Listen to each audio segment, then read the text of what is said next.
എല്ലാവർക്കും പുതിയൊരു വീഡിയോയിലേക്ക് സ്വാഗതം. ഇന്ന് 4ാം ക്ലാസ്സിലെ AVSൻ്റെ ക്വസ്റ്റ്യൻ പേപ്പറാണ്. അപ്പോൾ എല്ലാവരും ചാനൽ ആദ്യമായിട്ടാണ് കാണുന്നതെങ്കിൽ എല്ലാവരും ഒന്ന് സബ്സ്ക്രൈബ് ചെയ്യുക. അപ്പോൾ ഒന്നാമത്തെ ക്വസ്റ്റ്യൻ നോക്കാം. ഒന്നാമത്തെ ക്വസ്റ്റ്യൻ പ്രവർത്തനം ഒന്നിൽ തന്നെ ബിയും ഉണ്ട്. അപ്പോൾ ചില ജീവികളിൽ കാണുന്ന അനുകൂലനങ്ങളാണ് ചുവടെ കൊടുത്തിരിക്കുന്നത്. ജീവികളെ കണ്ടെത്തുക. മുതുകിൽ കൊഴുപ്പ് സംഭരിക്കുന്ന ജീവി, ത്വക്കിനടിയിലെ കൊഴുപ്പ് ഉപയോഗിക്കുന്ന ധ്രുവപ്രദേശത്തെ ജീവി. മുതുകിൽ കൊഴുപ്പ് സംഭരിക്കുന്ന ജീവി എന്ന് പറഞ്ഞാൽ ഒട്ടകമാണ് അതിൻ്റെ ആൻസർ. ത്വക്കിനടിയിലെ കൊഴുപ്പ് ഉപയോഗിക്കുന്ന ധ്രുവപ്രദേശത്തെ ജീവി പെൻഗ്വിനാണ്. ചേക്കിളപ്പൂക്കളുടെ സഹായത്തോടെ ശ്വസിക്കുന്ന ജീവി മത്സ്യമാണ്. വിരലുകൾ തമ്മിൽ ചർമ്മത്താൽ ബന്ധിപ്പിക്കുന്നത് മൂലം വെള്ളത്തിൽ സുഗമമായി സഞ്ചരിക്കാൻ കഴിയുന്ന ജീവി താറാവാണ്. ഇനി ഒരു ബോക്സാണ്. അപ്പോൾ അതിൽ ഫസ്റ്റത്തെ ആൻസർ നമുക്ക് തന്നിട്ടുണ്ട്. ജലം ജീവികൾക്ക് വസിക്കാനും കുളിക്കാനും കുടിക്കാനും ആവശ്യമായ ഘടകമാണ്. ഡാഷ് എല്ലാ ജീവികളും ശ്വസിക്കാൻ ആവശ്യമായ ഘടകമാണ്. ശ്വസിക്കുക എന്ന് പറയുമ്പോൾ നമുക്കറിയാം അല്ലേ, വായുവാണ്, എയറാണ്. അപ്പോൾ മണ്ണ് താന്നുണ്ട്. അപ്പോൾ നമുക്ക് അടുത്ത പരസ്പര ആശ്രയത്വത്തിൽ ഏതുണ്ടാകുന്ന ജീവികളുടെ വാസത്തിനും സസ്യങ്ങളുടെ നിലനിൽപ്പിനും ആവശ്യമായ ഘടകം എന്ന് കൊടുക്കുക. ാണ് ചുവടെ നൽകിയിരിക്കുന്നവയിൽ സസ്യങ്ങൾ മരുഭൂമിയിൽ വളരുന്നതിന് സഹായിക്കുന്ന അനുകൂലന ഘടകങ്ങൾ. അപ്പോൾ സസ്യങ്ങൾ മരുഭൂമിയിൽ വളരുന്നതിന് സഹായിക്കുന്ന അനുകൂലനങ്ങളാണ്. ഓപ്ഷൻസ് തന്നിട്ടുണ്ട്. നേർത്ത തണ്ട്, ആഴത്തിലുള്ള വേരുകൾ, വലിയ ഇലകൾ, തണ്ടുകളിൽ മെഴുകു പോലത്തെ ആവരണം. അതിൽ ബി ആണ് ആൻസർ. 2ഉം 4ഉം ആണ്. ആഴത്തിലുള്ള വേരുകളും തണ്ടുകളിലെ മെഴുകു പോലത്തെ ആവരണവും.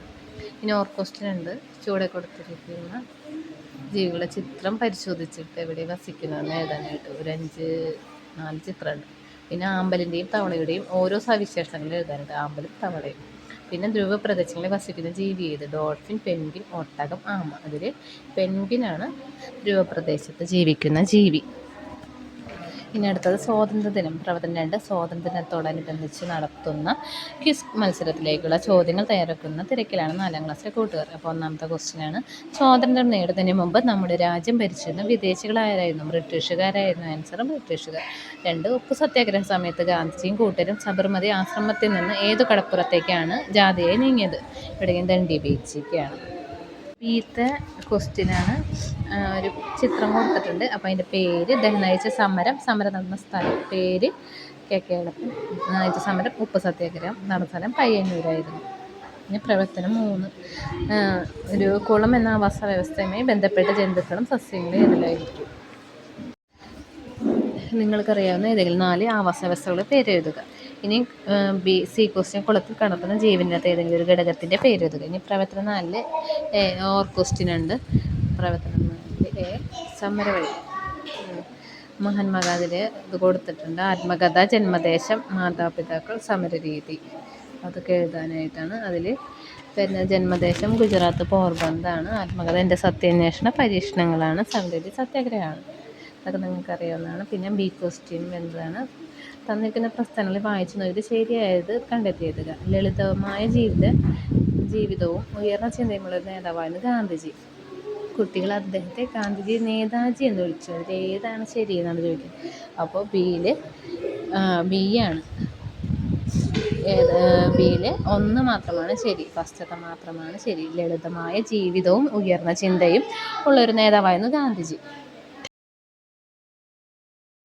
ഇനി ഇതിൽ സമര സേനാനികൾ കൊടുത്തിട്ടുണ്ട്. പ്രവർത്തനം 4 ബിയിൽ. അതിൽ ഓരോരുത്തരുടെ പേര് കറക്റ്റ് എഴുതാനാണ് പറഞ്ഞിട്ടുള്ളത്. അതിൽ എളുപ്പമുള്ള ക്വസ്റ്റ്യനാണ്. ഭഗത് സിംഗ് ആണ്. പിന്നെ 2ാമത്തെ സരോജിനി നായിഡു. 3ാമത്തെ തന്നിട്ടുണ്ട്. 4ാമത്തെ ഗോപാലകൃഷ്ണ ഗോഖലെയാണ്. 5ാമത്തെ ഡോക്ടർ അംബേദ്കറാണ്.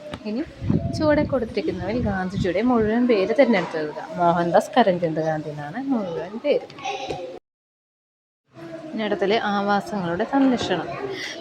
അവിടെ ഒരു ഇത് കൊടുത്തിട്ടുണ്ട്. ഈ മുത്തശ്ശിമരമാണ് എനിക്കുള്ള ആശ്രയം. കുഞ്ഞിക്കിളി നീ എന്താ ഇവിടെ ചെയ്യുന്നതെന്ന് ചോദിച്ചിട്ടുണ്ട്. അപ്പോൾ ഓപ്ഷൻസ് ക്വസ്റ്റ്യനാണ്.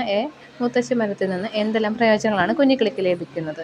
പിന്നെ വനം നശിപ്പിച്ച ധാരാളം ജീവികൾക്ക് ആശ്രയമില്ലാതേക്കും. അപ്പോൾ വന നശീകരണത്തിനെതിരെ ഒരു പോസ്റ്റർ തയ്യാറാക്കുക. അപ്പോൾ ഇതോടെ ഇന്നത്തെ ഈ ക്വസ്റ്റ്യൻ പേപ്പർ കഴിഞ്ഞു. എല്ലാവർക്കും ഇഷ്ടപ്പെട്ടു നിൽക്കുന്നു. ചാനൽ സബ്സ്ക്രൈബ് ചെയ്തില്ലെങ്കിൽ അത് സബ്സ്ക്രൈബ് ചെയ്യുക. Thank you for watching.